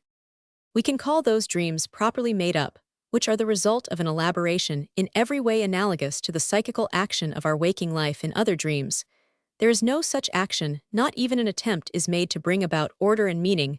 We regard the dream as quite mad, because on awaking it is with this last-named part of the dream work, the dream elaboration, that we identify ourselves. So far, however, as our analysis is concerned, the dream, which resembles a medley of disconnected fragments, is of as much value as the one with a smooth and beautifully polished surface. In the former case, we are spared to some extent the trouble of breaking down the superelaboration of the dream content.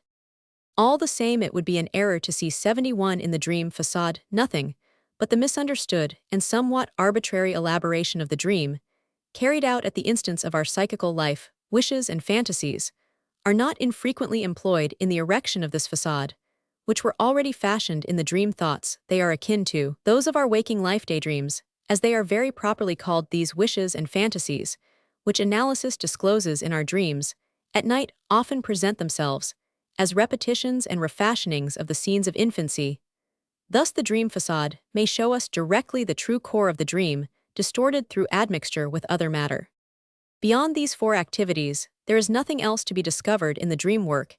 If we keep closely to the definition that dream work denotes the transference of dream thoughts to dream content, we are compelled to say that the dream work is not creative, it develops no fancies of its own, it judges nothing, decides nothing, it 72 does nothing, but prepare the matter for condensation and displacement, and refashions it for dramatization, to which must be added the inconstant last-named mechanism that of explanatory elaboration. It is true that a good deal is found in the dream content, which might be understood as the result of another and more intellectual performance, but analysis shows conclusively every time that these intellectual operations were already present in the dream thoughts, and have only been taken over by the dream content. A syllogism in the dream is nothing other than the repetition of a syllogism in the dream thoughts. It seems inoffensive if it has been transferred to the dream. Without alteration, it becomes absurd. If in the dream work it has been transferred to other matter, a calculation in the dream content simply means that there was a calculation in the dream thoughts. Whilst this is always correct, the calculation in the dream can furnish the silliest results by the condensation of its 73 factors, and the displacement of the same operations to other things. Even speeches which are found in the dream content are not new compositions. They prove to be pieced together out of speeches which have been made or heard or read. The words are faithfully copied, but the occasion of their utterance is quite overlooked, and their meaning is most violently changed. It is perhaps not superfluous to support these assertions by examples.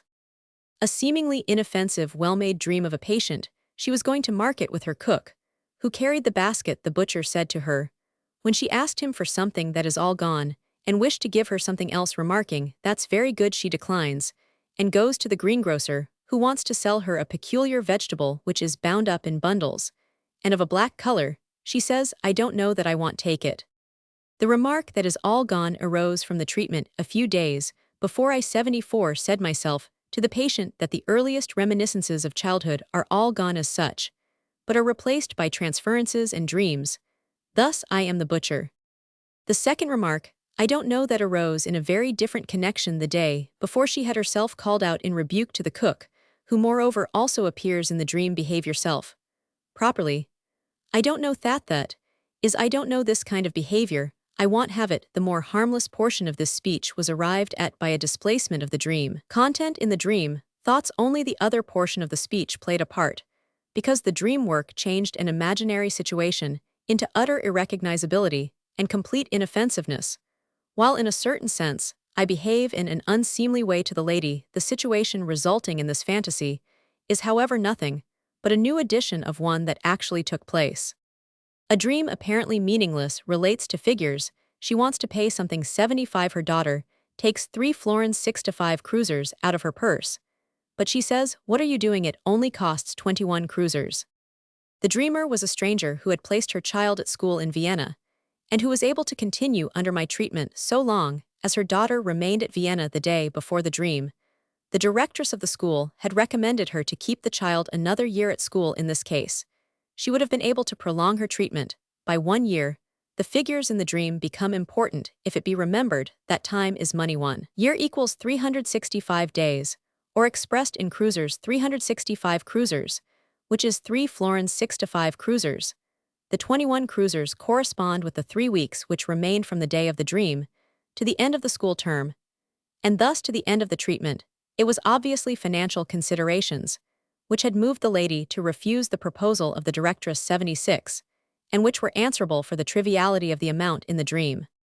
A lady young, but already 10 years married, heard that a friend of hers, Miss Elise L. of about the same age, had become engaged. This gave rise to the following dream. She was sitting with her husband in the theater. The one side of the stalls was quite empty. Her husband tells her Elise L. and her fiancé had intended coming, but could only get some cheap seats, 3 for 1 florin 50 cruisers, and these they would not take. In her opinion, that would not have mattered very much. The origin of the figures from the matter of the dream thoughts, and the changes the figures underwent are of interest. Whence came the 1 florin 50 cruisers? From a trifling occurrence of the previous day. Her sister-in-law had received 150 florins as a present from her husband, and had quickly got rid of it by buying some ornament. Note that 150 florins is 177 times 1 florin 50 cruisers. For the 3 concerned with the tickets, the only link is that Elise L. is exactly 3 months younger than the dreamer. The scene in the dream is the repetition of a little adventure for which she has often been teased by her husband. She was once in a great hurry to get tickets in time for a piece, and when she came to the theater, one side of the stalls was almost empty. It was therefore quite unnecessary for her to have been in such a hurry, nor must we overlook the absurdity of the dream that 2 persons should take 3 tickets for the theater. Now for the dream ideas. It was stupid to have married so early. I need not have been in so great a hurry. Elise L.'s example shows me that I should have been able to get a husband later, indeed 100 times better. If I had but waited, I could have bought 3 such men with the money dowry. Roman 8. In the foregoing exposition, we have now learnt something of the dream work. We must regard it as a quite special psychical process, which so far as we are aware resembles nothing else to the dream work, has been transferred that bewilderment, which its product the dream has aroused in us. In truth, the dream work is only the first recognition of a group of psychical processes, to which must be referred the origin of hysterical symptoms, the ideas of morbid dread, obsession, and illusion, condensation, and especially displacement, are never-failing features in these other processes. The regard for appearance remains, on the other hand, peculiar to the dream work. If this explanation brings the dream into line with the formation of psychical disease, it becomes the more important to fathom 79, the essential conditions of processes like dream building. It will be probably a surprise to hear that neither the state of sleep nor illness is among the indispensable conditions. A whole number of phenomena of the everyday life of healthy persons, forgetfulness, slips in speaking, and in holding things together with a certain class of mistakes, are due to a psychical mechanism analogous to that of the dream and the other members of this group. Displacement is the core of the problem, and the most striking of all the dream performances, a thorough investigation of the subject, shows that the essential condition of displacement is purely psychological. It is in the nature of a motive we get on the track, by thrashing out experiences, which one cannot avoid in the analysis of dreams. I had to break off the relations of my dream thoughts in the analysis of my dream on P11, because I found some experiences which I do not wish strangers to know, and which I could not relate without 80 serious damage to important considerations. I added, it would be no use were I to select another, instead of that particular dream in every dream, where the content is obscure or intricate. I should hit upon dream thoughts, which call for secrecy if, however, I continue the analysis for myself, without regard to those others, for whom indeed so personal an event as my dream cannot matter. I arrive finally at ideas which surprise me, which I have not known to be mine, which not only appear foreign to me, but which are unpleasant, and which I would like to oppose vehemently, whilst the chain of ideas running through the analysis intrudes upon me inexorably. I can only take these circumstances into account by admitting that these thoughts are actually part of my psychical life, possessing a certain psychical intensity or energy. However, by virtue of a particular psychological condition, the thoughts could not become conscious to me. I call this particular condition repression. It is therefore 81 impossible for me not to recognize some causal relationship between the obscurity of the dream content and this state of repression, this incapacity of consciousness. Whence I conclude that the cause of the obscurity is the desire to conceal these thoughts. Thus I arrive at the conception of the dream distortion as the deed of the dream work, and of displacement serving to disguise this object. I will test this in my own dream, and ask myself, what is the thought which, quite innocuous in its distorted form, provokes my liveliest opposition in its real form? I remember that the free drive reminded me of the last expensive drive with a member of my family, the interpretation of the dream being I should for once like to experience affection for which I should not have to pay, and that shortly before the dream, I had to make a heavy disbursement for this very person. In this connection, I cannot get away from the thought that I regret this disbursement. It is only when I 82 acknowledge this feeling that there is any sense in my wishing in the dream for an affection that should entail no outlay. And yet I can state on my honor that I did not hesitate for a moment. When it became necessary to expend that sum, the regret, the countercurrent was unconscious to me. Why it was unconscious is quite another question, which would lead us far away from the answer, which though within my knowledge belongs elsewhere. If I subject the dream of another person, instead of one of my own, to analysis, the result is the same. The motives for convincing others is, however, changed. In the dream of a healthy person, the only way for me to enable him to accept this repressed idea is the coherence of the dream thoughts. He is at liberty to reject this explanation. But if we are dealing with a person suffering from any neuroscience, from hysteria, the recognition of these repressed ideas is compulsory by reason of their connection with the symptoms of his 83 illness, and of the improvement resulting from exchanging the symptoms for the repressed ideas. Take the patient from whom I got the last dream about the 3 tickets for 1 florin 50 cruisers. Analysis shows that she does not think highly of her husband, that she regrets having married him, that she would be glad to change him for someone else. It is true that she maintains that she loves her husband, that her emotional life knows nothing about this depreciation, 100 times better, but all her symptoms lead to the same conclusion as this dream. When her repressed memories had reawakened a certain period, when she was conscious that she did not love her husband, her symptoms disappeared, and therewith disappeared her resistance to the interpretation of the dream. Roman 9. This conception of repression, once fixed together with the distortion of the dream, in relation to repressed psychical matter, we are in a position to give a general exposition of the principal results, which the analysis of dreams supplies. We learnt that the most intelligible and meaningful dreams are unrealized desires. The desires they pictured as realized are known to consciousness, have been held over from the daytime, and are of absorbing interest. The analysis of obscure and intricate dreams discloses something very similar. The dream seen again pictures as realized some desire which regularly proceeds from the dream ideas, but the picture is unrecognizable and is only cleared up in the analysis. The desire itself is either one repressed foreign to consciousness, or it is closely bound up with 85 repressed ideas, The formula for these dreams may be thus stated: they are concealed realizations of repressed desires. It is interesting to note that they are right who regard the dream as foretelling the future, although the future which the dream shows us is not that which will occur, but that which we would like to occur. Folk psychology proceeds. Here, according to its wont, it believes what it wishes to believe. Dreams can be divided into three classes according to their relation towards the realization of desire. Firstly come those which exhibit a non-repressed, non-concealed desire. These are dreams of the infantile type, becoming ever rarer among adults. Secondly, dreams which express in veiled form some repressed desire. These constitute by far the larger number of our dreams, and they require analysis for their understanding. Thirdly, these dreams where repression exists but without or with but slight concealment. These dreams are invariably accompanied by a feeling of dread. 86, which brings the dream to an end. This feeling of dread here replaces dream displacement. I regarded the dream work as having prevented this in the dream of the second class. It is not very difficult to prove that what is now present as intense dread in the dream was once desire, and is now secondary to the repression. There are also definite dreams with a painful content, without the presence of any anxiety in the dream. These cannot be reckoned among dreams of dread.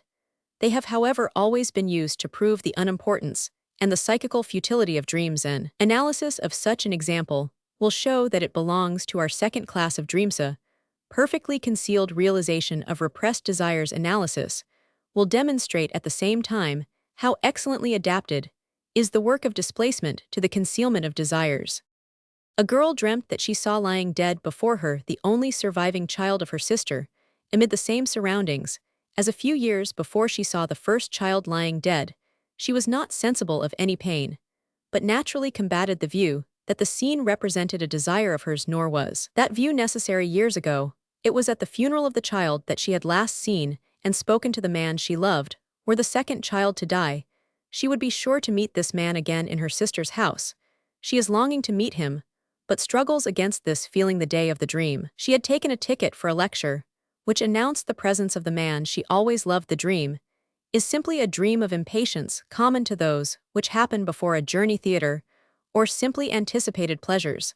The longing is concealed by the shifting of the scene to the occasion, when any joyous feeling were out of place, and yet where it did once exist. Note further that the emotional behavior in the dream is adapted not to the displaced, but to the real but suppressed dream ideas. The scene anticipates the long-hoped-for meeting. There is here no call for painful emotions. Roman 10. There has hitherto been no occasion for philosophers to bestir themselves with a psychology of repression. We must be allowed to construct some clear conception as to the origin of dreams.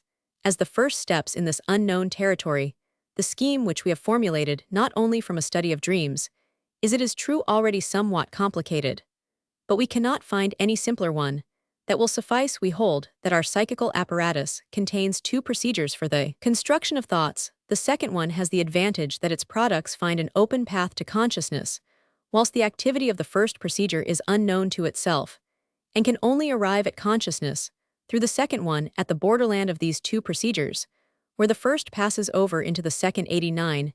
A censorship is established, which only passes what pleases it, keeping back everything else. That which is rejected by the censorship is, according to our definition, in a state of repression under certain conditions, one of which is the sleeping state. The balance of power between the two procedures is so changed that what is repressed can no longer be kept back in the sleeping state. This may possibly occur through the negligence of the censor. What has been hitherto repressed will now succeed in finding its way to consciousness. But as the censorship is never absent, but merely off guard, certain alterations must be conceded so as to placate it. It is a compromise which becomes conscious in this case, a compromise between what one procedure has in view and the demands of the other. Repression, laxity of the censor compromiseth is the foundation for the origin of many another psychological process. Just as it is for the dream in such compromises, we can observe the processes 90 of condensation, of displacement, the acceptance of superficial associations, which we have found in the dream work. It is not for us to deny the demonic element which has played a part in constructing our explanation of dream work. The impression left is that the formation of obscure dreams proceeds as if a person had something to say which must be disagreeable for another person, upon whom he is dependent to hear it, is by the use of this image that we figure to ourselves the conception of the dream distortion and of the censorship, and ventured to crystallize our impression in a rather crude, but at least definite psychological theory. Whatever explanation the future may offer of these first and second procedures, we shall expect a confirmation of our correlate that the second procedure commands the entrance to consciousness and can exclude the first from consciousness. Once the sleeping state overcome, the censorship resumes complete sway, and is 91 now able to revoke that which was granted in a moment of weakness. That the forgetting of dreams explains this, in part at least, we are convinced by our experience confirmed again and again during the relation of a dream, or during analysis of one. It not infrequently happens that some fragment of the dream is suddenly forgotten. This fragment, so forgotten, invariably contains the best and readiest approach to an understanding of the dream. Probably that is why it sinks into oblivion. Roman 1e, into a renewed suppression. Roman 11, viewing the dream content as the representation of a realized desire, and referring its vagueness to the changes made by the censor in the repressed matter, it is no longer difficult to grasp the function of dreams in fundamental contrast with those saws which assume that sleep is disturbed by dreams. We hold the dream as the guardian of sleep. So far as children's dreams are concerned, our view should find ready acceptance. The sleeping state, or the psychical change to sleep whatsoever it be, is brought about by the child being sent to sleep, or compelled thereto by fatigue, only assisted by the removal of all stimuli which might open other objects to the psychical apparatus.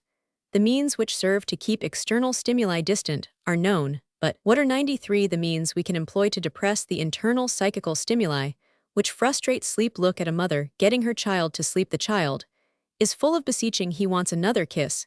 He wants to play, yet while his requirements are in part met, in part drastically put off till the following day. Clearly these desires and needs which agitate him are hindrances to sleep. Everyone knows the charming story of the bad boy Baldwin Growlers, who awoke at night bellowing out, "I want the rhinoceros." A really good boy, instead of bellowing, would have dreamt that he was playing with the rhinoceros.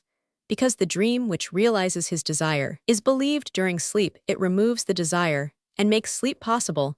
It cannot be denied that this belief accords with the dream image, because it is arrayed in the psychical appearance of probability. The child is without the capacity, which it will acquire later, to distinguish hallucinations or fantasies from reality. The adult has learnt this differentiation. He has also learnt the futility of desire, and by continuous practice manages to postpone his aspirations until they can be granted in some roundabout method by a change in the external world. For this reason, it is rare for him to have his wishes realized during sleep in the short psychical way. It is even possible that this never happens, and that everything which appears to us like a child's dream demands a much more elaborate explanation.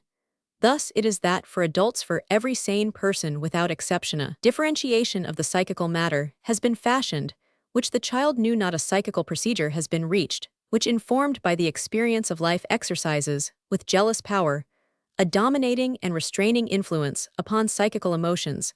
By its relation to consciousness, and by its spontaneous mobility, it is endowed with the greatest means of psychical power.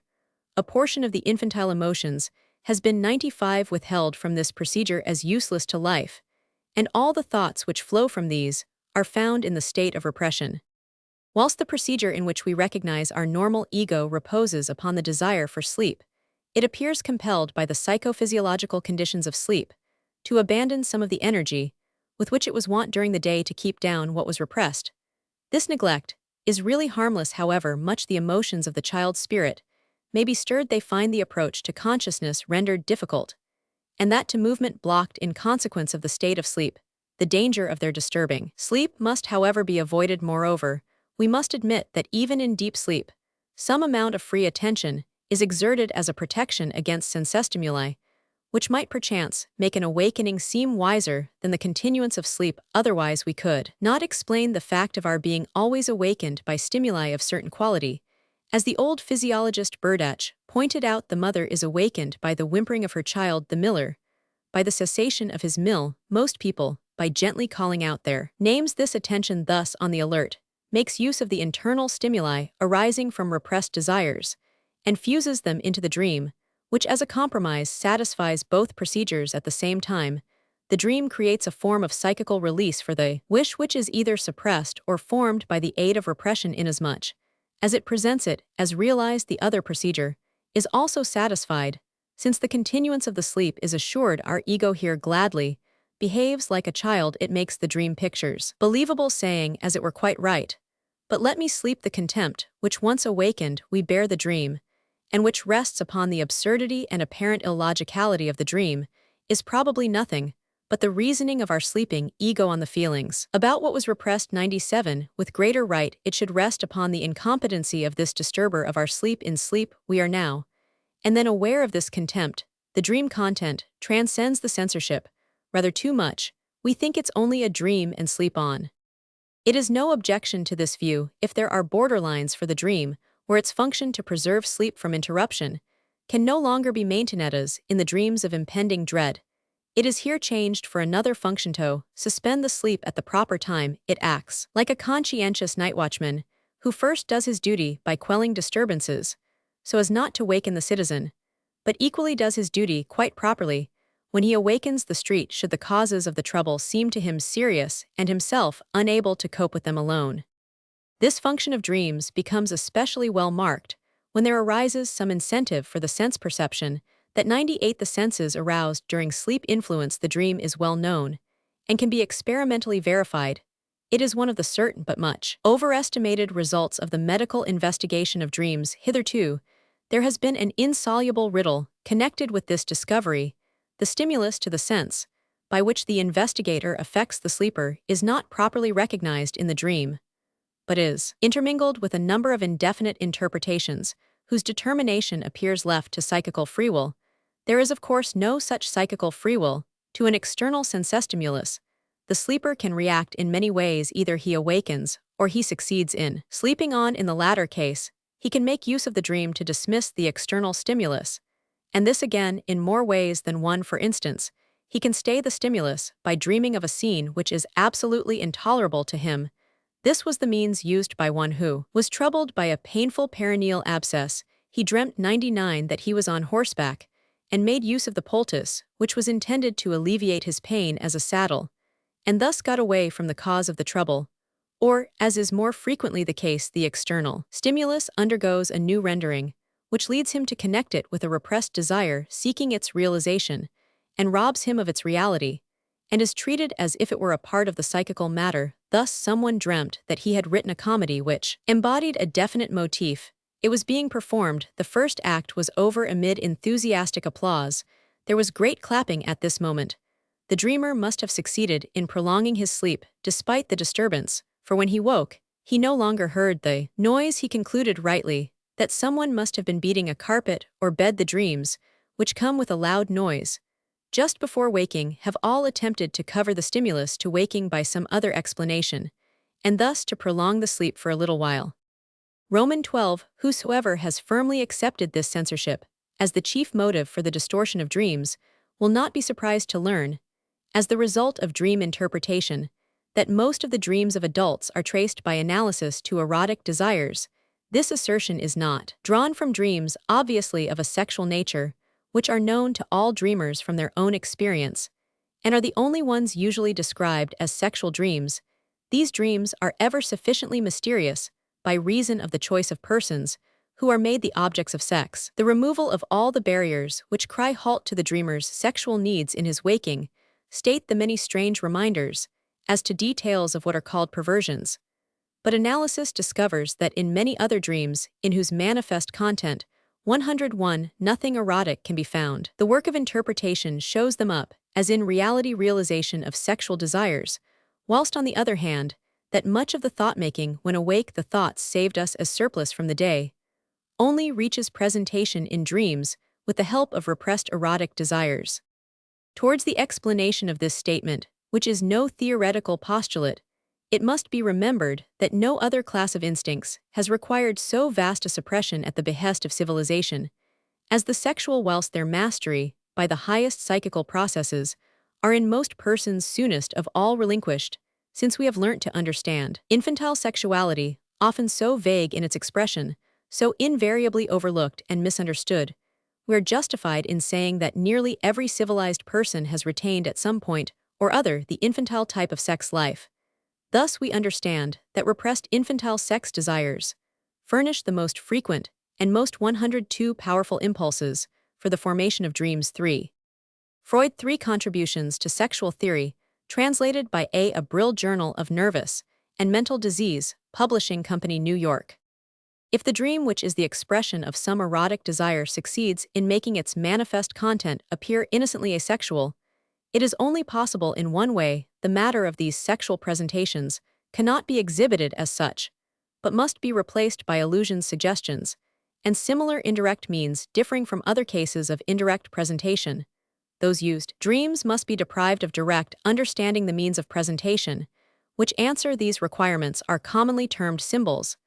A special interest has been directed towards these since it has been observed that the dreamers of the same language use the like symbols. Indeed, that in certain cases community of symbol is greater than community of speech, since the dreamers 103 do not themselves know the meaning of the symbols they use. It remains a puzzle, whence arises their relationship with what they replace and denote. The fact itself is undoubted, and becomes of importance for the technique of the interpretation of dreams, since by the aid of a knowledge of this symbolism, it is possible to understand the meaning of the elements of a dream or parts of a dream, occasionally even the whole dream itself, without having to question the dreamer as to his own ideas.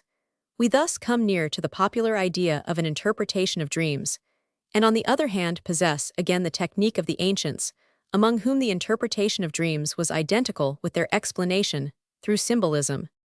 Though the study of dream symbolism is far removed from finality, we now possess a series of general statements and of particular observations which are quite certain. There are symbols which practically always have the same meaning: emperor and empress. 104. King and queen always mean the parents' room, a woman 4, and so on. The sexes are represented by a great variety of symbols, many of which would be at first quite incomprehensible, had not the clues to the meaning been often obtained through other channels.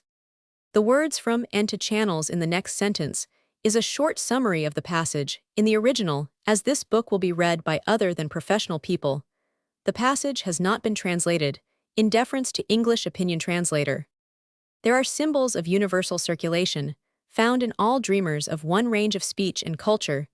There are others of the narrowest individual significance, which an individual has built up out of his own material. In the first class, those can be differentiated, whose claim can be at once recognized by the replacement of sexual things in common speech, those, for instance, arising from agriculture as reproduction seed, from others, whose sexual 105 references appear to reach back to the earliest times and to the obscurest depths of our image building. The power of building symbols in both these special forms of symbols has not died out. Recently discovered things like the airship are at once brought into universal use as sex symbols. It would be quite an error to suppose that a profounder knowledge of dream symbolism, the language of dreams, would make us independent of questioning the dreamer regarding his impressions about the dream, and would give us back the whole technique of ancient dream interpreters, apart from individual symbols, and the variations in the use of what is general. One never knows whether an element in the dream is to be understood symbolically or in its proper meaning. The whole content of the dream is certainly not to be interpreted symbolically. The knowledge of dream symbols will only help us in understanding portions of the dream content, and does not render the use of the technical rules previously 106 given at all superfluous. But it must be of the greatest service in interpreting a dream, just when the impressions of the dreamer are withheld or are insufficient. Dream symbolism proves also indispensable for understanding the so-called typical dreams, and the dreams that repeat themselves, if the value of the symbolism of dreams has been so incompletely set out in this brief portrayal. This attempt will be corrected by reference to a point of view which is of the highest import in this connection. Dream symbolism leads us far beyond the dream. It does not belong only to dreams, but is likewise dominant in legend, myth, and saga, in wit, and in folklore. It compels us to pursue the inner meaning of the dream in these productions.